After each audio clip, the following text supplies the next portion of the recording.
visualization. And out of all the three, the memory tagging and the verbal pathways and visualization, I think this is the most powerful one for ourselves.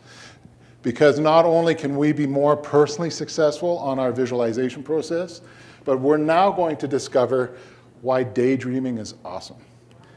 And when we talk visualization, all I'm going to talk about is your mind's eye, the pictures or the images that are created in your mind's eye. And for the longest time, it was used by athletes.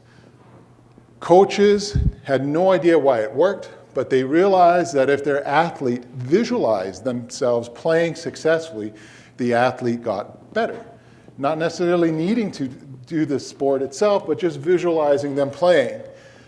A skier will visualize their path down the slope over and over again without actually skiing it and become better.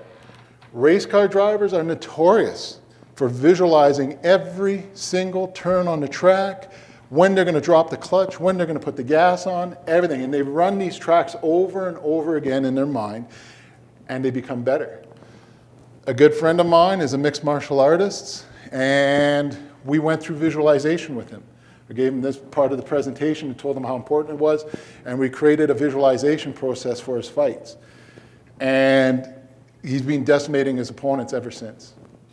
And that's all he does. He swears by it now. He goes, you can train as hard as you want, but if you're not visualizing, you're not going to be as good as you can be. So if I'm the athlete that is a football player, and I imagine scoring touchdowns, I'm going to be better because the subconscious mind thinks it's a repetition than the person who never daydreamed. But there's a negative side to this. The negative side to the visualization is what I like to call subconscious sabotage.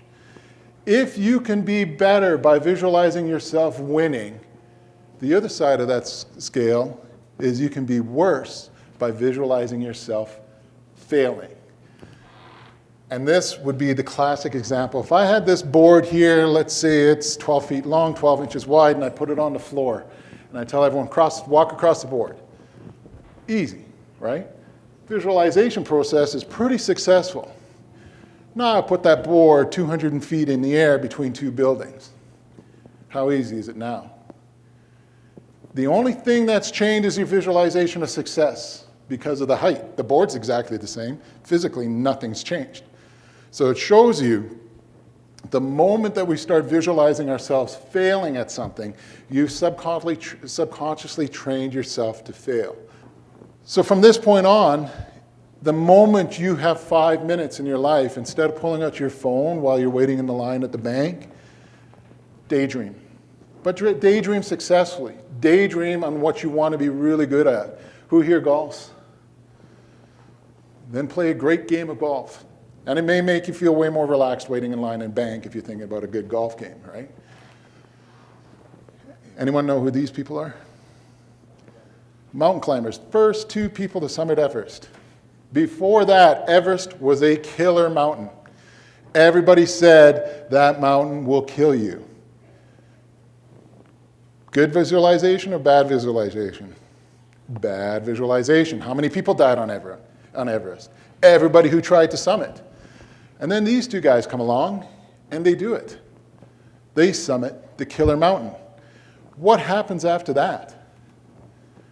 Everybody else starts summiting that mountain. Sure, the mountain still kills people, but not to the degree it was before. It was not an insurmountable task. Now it's actually an extreme holiday for people. All because the visualization process changed. Instead of that mountain killing you, now it was able to accomplish, and away we go.